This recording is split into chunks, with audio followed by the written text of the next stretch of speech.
કુવાડવા નજીક પીપળિયા ગામે આવેલી ફેક્ટરીમાં વિકરાળ આગ લાગવાની ઘટના બની છે। ફૂડ કંપનીમાં લાગેલી આગના પગલે આસપાસના વિસ્તારમાં અફરાતફરીનો માહોલ જોવા મળ્યો હતો। આગે એટલું વિકરાળ સ્વરૂપ ધારણ કર્યું કે ફાયર વિભાગ દ્વારા મેજર કોલ જાહેર કરવામાં આવ્યો છે।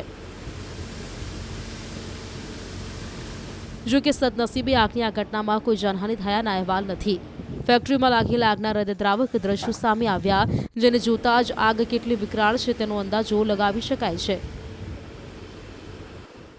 રાજકોટની કેબીજેડ નામની ફેક્ટરીમાં આગ લાગી હતી। આ ફેક્ટરી છે તે ફૂડ ફેક્ટરી છે અને ત્યાં આજે સવારમાં જે છે આગની ઘટના બની હતી। અત્યારે ફાયર વિભાગ દ્વારા પણ સતત પાણીનો મારો ચલાવી અને આગને કાબૂમાં લેવાના પ્રયાસો હાથ ધરવામાં આવે છે। જે રીતના વાત કરવામાં આવે તો રાજકોટની આ ફૂડ ફેક્ટરી છે જ્યાં આજે સવારના સમયે આ આગની ઘટના બની હતી। અલગ અલગ ફાયર વિભાગ દ્વારા જે છે એ સતત પાણીનો મારો ચલાવી અને આગ પર કાબૂ મેળવવાના પ્રયાસો કરવામાં આવી રહ્યા છે। હાલ અહીંયા કેટલાક વર્કરો છે કે જે આ ફેક્ટરીમાં પણ કામ કરતા હતા। આપણે એક સ્ટાફ સાથે પણ ક્યાંક વાત કરવાનો પ્રયાસ કરીશું। જે છે આ ફૂડ ફેક્ટરી ત્યાં જ બિલકુલ સામે આ જે છે આ સ્ટાફ તે કામ કરતો હતો। આપણે એમની સાથે પણ વાત કરીશું। ક્યાં હુઆ થા, आप बोलिए कब आग हाँ कितने कर्मचारी काम करते थे? खड़े हो जाइए। करते हैं कम से कम 30-25 लोग। आग लगी तब कितने लोग थे अंदर? कौन सी शिफ्ट थी? मेरी तो नाइट शिफ्ट थी।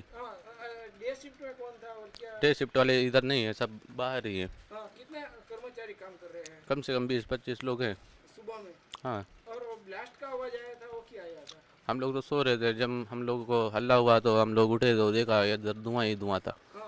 क्या हल्ला हुआ था, क्या हुआ था? सब लोग आवाज़ कर रहे थे कि भागो भाई, रूम में आग, कंपनी में आग लग चुकी है। इसीलिए तो हम लोग फिर बाहर निकले। जब आग लगी तब कितने लोग चिल्लाते हुए बाहर निकले थे? बहुत लोग, तीनों हॉल के लड़के कम से कम 40-50 लोग थे, सब बाहर निकले थे। तो फिर इधर से गांव और उससे सब लोग आए। कंपनी का मालिक कौन है और ये मौजूद था या नहीं? कंपनी का मालिक इधर नहीं था, वो थोड़ा बाहर गया था। સ્ટાફ છે આપ એમની સાથે વાત કરીશું। તમે કેટલા સમયથી આ કંપનીમાં નોકરી કરો છો? कितने सालों तक काम कर रहे हैं? अपन को भैया 7 बार। हाँ, ये कंपनी में कितने टोटल स्टाफ काम कर रहे हैं? कंपनी में 30-35 लौंडे हैं। ચોક્કસથી હાલ આપણી સાથે અન્ય કર્મચારી છે। આગ લગી ત્યારે તમે શું કરતા હતા, કઈ જગ્યાએ હતા? मुझे नहीं मालूम है। आप यहाँ पे कितने साल से काम कर रहे हैं? वो 2 साल। सुबह में कितने लोगों की शिफ्ट रहती है? सुबह में मालूम नहीं मेरे को। ચોક્કસથી જે રીતના આ સ્ટાફ છે, આ જે વર્કરો છે તે ક્યાંક ને ક્યાંક કામ કરી રહ્યા છે।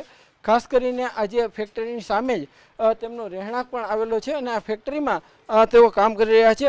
હાલ જે રીતના વાત કરવામાં આવે તો રાજકોટ અને જે પીપળિયા ગામ નજીક આ ફેક્ટરી આવેલી છે અને આ ફેક્ટરીમાં જ્યારે આજે સવારના સમયે આગ લાગી ત્યારે કેટલાક જે વર્કરો છે તેમની નોકરી ન હતી, તેઓ બાજુમાં સૂતા હતા, પરંતુ તેમને અવાજ આવતા દેકારો થતા તેઓ લોકો પણ જાગ્યા હતા અને બહાર નીકળી ગયા હતા।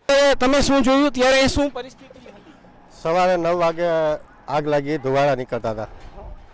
ત્યારે ખ્યાલ આવ્યો કે આમાં આગ લાગી લઈ। તમે કઈ જગ્યાએ હતા? તમારી શું? મારા બાજુમાં ફેક્ટરી આવેલી। તમે જોઈ હતી આગ લાગી હતી? હા।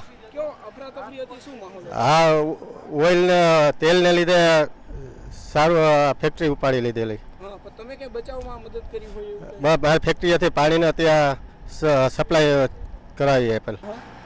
ધુવાણા નીકળ્યા ને એટલે અહીંયાથી દેખાતા, એટલે મેં કીધું શું થયું, હું જોવા આવ્યો એટલે પછી ખબર પડી કે અહીંયા આગ લાગી। અહીંયા કેટલા કર્મચારીઓ હતા? અહીંયા હું આવ્યો ત્યારે તો અંદર 40 થી 50 હતા, બધા નીકળી ગયા હતા બહાર। બીજું કઈ અંદર માણસો કોઈ છે નહીં, ખાલી જે કઈ અંદર કંપની હરગી એ જ છે।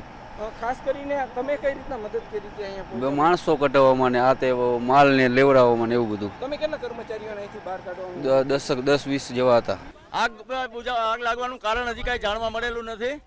કઈ રીતે લાગી એ કોઈ ચોક્કસ કારણ જાણવા મળેલ નથી। ખાસ કરીને આ જે છે કેટલા અત્યારે ટીમ અહીંયા પહોંચી છે? અત્યારે ઓછામાં ઓછી માનો કે 40 જણાની ટીમ છે અને 4 થી 5 ફાયર ટેન્ડર સતત પાણી મારો ચાલે। કોઈને ઈજા થયેલ છે એવું જાણવા મળેલ નથી। અત્યારે મેકેનિકલ ફોર્મનો મારો આપ જોઈ શકો છો અને અહીંયા તેલની ટેન્ક હોય જે વધારે ઉપડી ગઈ હોય એની ઉપર મેકેનિકલ ફોર્મનો મારો ચાલુ છે। સુકલ પીપળિયા ગામે કેબીજેડ કરી નમકીન બનાવતી કંપનીમાં આગ લાગેલી છે। આગનું કોઈ ચોક્કસ કારણ હજુ જાણવા મળ્યું નથી, પણ કે બોઇલર ઉપર આગ લાગવાથી આગ વધુ ફેલાઈ હોય એવું જાણવા મળ્યું છે। હાલમાં ફાયર બ્રિગેડની મદદથી અમે આગ બુઝાવવાની કામગીરી કરી રહ્યા છીએ.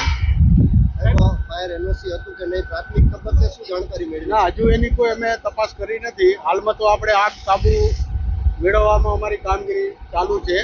કોઈ માનવ મૃત્યુ થયું હોવાનું અમારા ધ્યાનમાં આવેલ નથી. કર્મચારીઓ કામ કરતા હતા અને પણ એ આગ લાગતાની સાથે તેઓ બહાર નીકળી ગયેલ હોવાનું અમારે ધ્યાનમાં આવેલ. એના કારણે મેં તરત ફાયર બ્રિગેડમાં જાણ કરેલી અને જેટલા મેક્સિમમ ફાયર બ્રિગેડના જે વાહન છે એ પહોંચી શકે એવી વ્યવસ્થા કરાવેલી છે. અને અત્યારે તમે જોઈ શકો આગ ઉપર કાબુ મેળવવાના પૂરતા પ્રયાસો ચાલુ છે. અંદરથી બચાવવામાં કેટલા લોકોને આવ્યા છે? આપણે કંપનીમાં ટોટલ 200 થી 250 માણસો છે. બધાને સેફટી બહાર કાઢી લીધા છે. કોઈ